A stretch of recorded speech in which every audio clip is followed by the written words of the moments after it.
the leader of the Climate Party, Ed Gemmell, and the director of CAR26, Lois Perry. Now, Ed, can I start with you, please, from the Climate Party?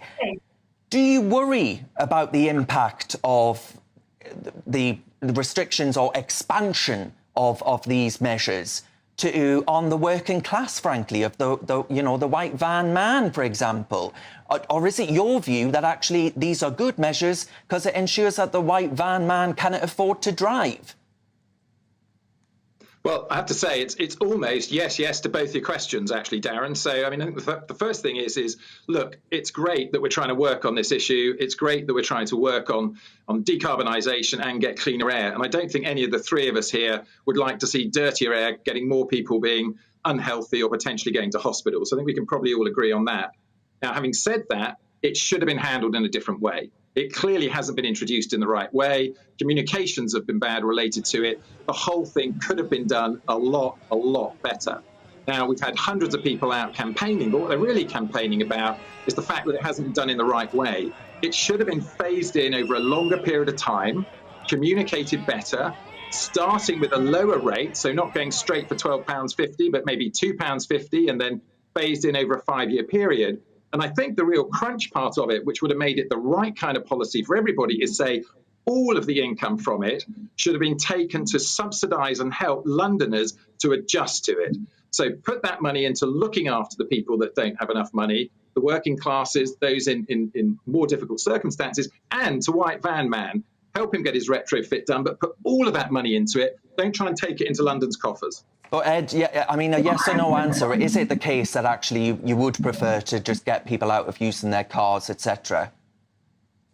Well, I mean, I think the idea of getting people into doing something in a much more sustainable way that we can keep doing for a long time is clearly the right thing to do. And all of us would like people to be healthier, after all. None of us are against that. All right, Lois, then, I mean, what do you think about all of this? Is this all some form of an agenda, perhaps? Absolutely. And the thing that keeps people healthy is not being in poverty. And not being in poverty means being able to work and being able to make money, being able to jump in your car or jump in your van and actually earn a living. It's quite funny that it's called the Climate Party, because actually all of the main parties at the moment are climate parties, with one or two exceptions. The people have spoken today. I spoke to Howard Cox of Fairfuel UK. He's been down there. Thousands have descended on Whitehall. Nobody wants this. It's about control. People want to be able to use their cars. Since the Industrial Revolution, life expectancy has doubled. It's revolutionised the lives of working people and working class people being able to get around in their car. It's quite patronising to say, they need to get used to it. No, they don't. They should be able to do whatever they want. But Lois, then, briefly, I mean, is it not reasonable for, Ed to say, well, hang on a minute, there are Ulez benefits, like getting rid of air pollution? But air pollution is at its lowest point that it's ever been. I mean, there was a bit of controversy recently about the thousands of deaths that allegedly have happened due to air pollution. When you actually look at the statistics, there was a freedom of information, and it said that in the last, I think it's 20 years, there's been one death with direct causation of air pollution on the death certificate. It's a bit of a scam, Darren. There is an agenda. It's all about getting us out of our cars, at home, in front of our screens, with our 15-minute cities, eating insects. It's disgusting. This is the libertarian issue, 100%.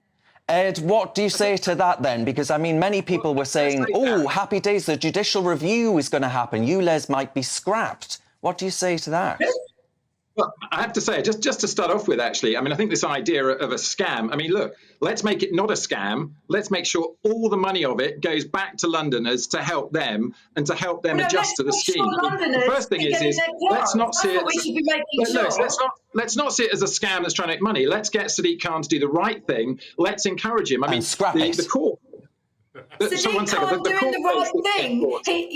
He completely discounted. All right, Lois, just 1 second. I'm sure I'll come to you in a second. Sorry. The court case has been brought as well by the 4 London boroughs and by Surrey. I mean, I think that could have been solved by those London boroughs getting together with Sadiq Khan and actually organising to get the right thing done and put it in the right way. Now, why they didn't do that, and I don't know who's to blame. I'm certainly not defending Sadiq Khan on this or anything else. That's not why I'm here. What I'm here to say is that's a good scheme, and we could do it a lot better so and make it better for everyone. Ed, I mean, you want to entice people to your cause, right? So how do you convince these protesters then that they should back you? Well, I think the reason for backing the Climate Party is because everybody wants to see an end to the cost of living crisis and energy security. And currently coming down the track on us at the moment is an entire world that's going to go to net zero. 150 countries who've set targets to go there. It's the biggest commercial opportunity on the planet.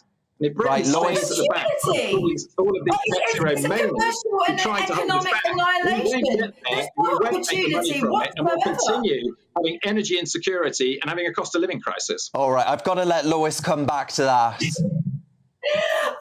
Opportunity. Oh my goodness, I can't even believe I'm hearing it. What we're looking at now is the deindustrialization of the West, a deliberate strategy to wipe out the majority of people in terms of their standard of living. You need cheap fossil fuels, plentiful fossil fuels for people to be able to live effectively and happily. 2/3 of Londoners in the public consultation did not want this. Well, that's it.